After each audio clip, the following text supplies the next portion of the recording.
오늘도 엘알리오 방송을 통하여 여러분들과 함께 귀한 말씀을 나누는 사역을 시작하도록 하겠습니다.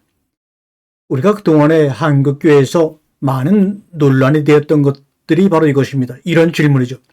당신은 죄사함 받았습니까? 그렇다면 받았다면 죄사함 받은 증거가 무엇입니까? 라고 묻는, 우리가 소위 구원파라고 한다든지 주변에 그런 질문을 가지고 일반 사람이나 성도들을 미혹하는 이단들이 많이 있었습니다. 또 그것뿐만 아니라 우리 정통교회 내에서도 내가 정말 구원받았나? 내가 이 시간 죽는다면 하나님의 나라에 들어갈 수 있을까? 라고 하는 것을 사실은 겉으로 드러내어 표현하지 않지만 누구나 가지고 있는 의문이었습니다. 내가 죄사함 받았나? 여러분, 이 방송을 함께 듣는 여러분은 어떠십니까?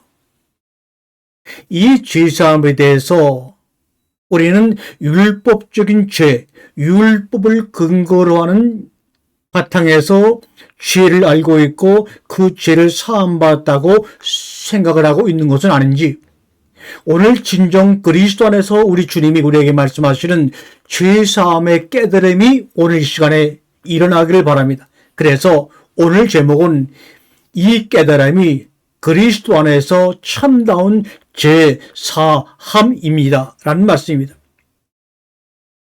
예를 들어서 아주 쉽게 우리가 한번 말을 풀어보자면, 죄사함이란 그동안 1 플러스 1은 이꼴 3인 줄 알고 살아왔던 것을 아니야 1 플러스 1은 2라고 올바로 알게 되는 것을 말합니다. 이렇듯 죄사함이란 즉각적이고 이례적이며 명확관화합니다. 그러한 알매 전환이 우리의 모든 믿음을 바꾸게 됩니다. 이것은 매일매일 일어날 수도 없는 일이며 순차적인 성화의 과정을 거치게 되는 것도 아닙니다, 여러분. 그런데 많은 분들이 이 원리를 이해하지 못하고 동의를 하지 못하는 이유는, 죄라는 것을, 우리가 말하는 죄사함의 죄라는 것을 일상 속에 일어난 잘못들, 일상 속에 일어나는 잘못들이라고 생각하고 배워왔고 세뇌당했기 때문입니다. 일상에서 일어나는 소위 잘못들은 율법에 의해 규정된 것입니다. 도덕법, 형법, 민법 등등 우리가 살아가는 인간들의 가치법에 의해 규정된 것입니다. 쉬운 예를 들어, 어린아이가 방학에 들어갔습니다. 얼마나 아이들이 학교 다니면서 방학을 기다립니까? 이 방학을 맞은 어린아이가 일주일간은 아주 실컷 늦잠을 실컷 잤지요. 그런데 그 모습을 계속해서 지켜보고 있던 부모가, 얘야, 내일부터는 아침 7시에 기상하거라 라고 엄하게 말씀하십니다. 그런데 다음날 아침 어린아이는 부모의 명령을 잊어버리고 그냥 9시까지 잠을 자버리고 말았어요. 분명 어제까지는 9시까지 자는 일이 아무런 일도 아니었던 것이 오늘 아침에는 갑자기 죄가 되어버리고 말았군요. 그렇다면 여러분, 그 아이가 늦잠을 잔 잘못은 어디에서 비롯되었나요? 네, 맞습니다. 부모님의 명령에 의거했죠. 율법과 율법적 죄, 율법과 율법적 잘못의 관계성에 대한 이해하기 쉬운 예가 될 것입니다. 그러면 그 아이는 다음 날부터 부모님께 꾸준함 듣는 것이 두려워 명받은 대로 7시에 억지로 졸린 눈을 비비며 일어나게 될 것입니다. 그렇게 의무적으로 아침 7시에 꼬박꼬박 일어나지만 피곤하고 졸린 관계로 부모님이 외출만 하면 뭘 하게 되겠죠? 낮잠을 늘어지게 자게 됩니다. 그런데 그러던 그 아이가 자라서 생각과 사고가 장성하면 부모님께서 나를 7시에 일어나도록 훈련시킨 것은 7시에 일어나는 그 일 자체가 목적이 아니었구나. 하루를 알차게 보내게 하려 하신 우리 부모님의 소망이었고 사랑이었구나를 깨닫게 될 것입니다. 여러분, 맞습니다. 이 깨달음이 제4함입니다. 이 깨달음이 제4함입니다. 한편 그 제3 이후에 그 아이는 주어진 7시가 아니라 필요에 따라서는 새벽 4시에 때로 밤늦게까지 일을 했다면 아침 9시에 일어나고도 더 이상 부모님께 죄의식을 갖게 되지 않을 것입니다.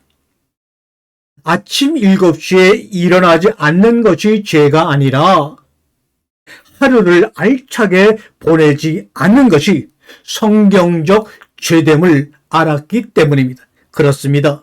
여러분, 즉 그 율법이 아니라 율법 안에 숨어있던 참 의미를 알게 된 것입니다.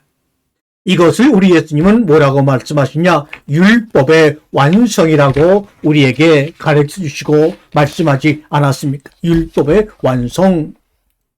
그렇게 의무적으로 아침 7시에 꼬박꼬박 일어나지만 피곤하고 졸린 관계로 부모님이 외출만 하면 낮잠을 늘어지게 잡니다.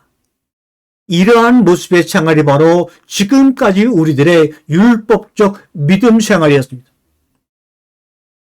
그런데 우리 부모님께서, 우리 하나님께서 나를 7시에 일어나도록 훈련시킨 것은 7시에 일어나는 그 일 자체가 목적이 아니라 하루를 알차게 보내라 하시는 하나님의 소망, 부모님의 사랑이었구나를 깨닫게 되는 것. 그리고 이러한 깨달음이 있기까지 아이는 매일 7시에 일어나도 자신의 인생이 변화가 없고 나아짐이 없다는 것을 절실히 느꼈기 때문입니다. 왜냐하면 7시에 일어나도 낮잠만 늘어지게 자는 생활이 계속되었기 때문입니다. 즉 7시에 일어난 이유를 잊어버린 것이죠. 이러한 자신들의 모습에서 가증함을 느끼게 되어 더욱 크게 좌절하고 포기하고 싶은 심정이 될 때 이때를 예수와 함께 십자가에 달린다고 말하는 것입니다. 이러한 자신의 모습에서 스스로에게 가증함을 느끼게 되어 크게 좌절하고 포기하고 싶은 심정이 될 때 바로 그때가 예수와 함께 십자가에 달린다고 표현합니다. 뭡니까? 바로 십자가 안에서 함께 죽는 죽음입니다.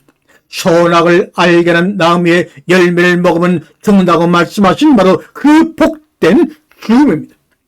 그러니 부모의 명령에 따라 7시에만 기상하면 삶이 바뀔 줄 알았는데 여전히 잘못된 삶을 살아가고 있다는 것을 느끼는 것, 이것이 바로 제4함의 순간입니다. 그러면 부모의 명령은 잘못된 것이었습니까? 악한 것이었습니까? No, 아닙니다. 부모의 명령은, 율법은 그 삶이 잘못되었다는 것을, 죄를 깨닫게 해준 것입니다. 그러므로 율법으로는 죄가 죄됨을 드러내는 것입니다. 이것이 바로 율법의 기능입니다. 그리고 이러한 깨달음과 죽음을 통해 그리스도의 길을 우리는 날마다 걸어가게 됩니다. 주어진 7시가 아니라 필요에 따라 때로는 새벽 4시에, 때로 밤늦게까지 일을 했다면 아침에 9시에 일어나고도 더 이상 부모님께 죄의식을 갖게 되지 않을 것입니다. 바로 이 부분입니다. 아멘.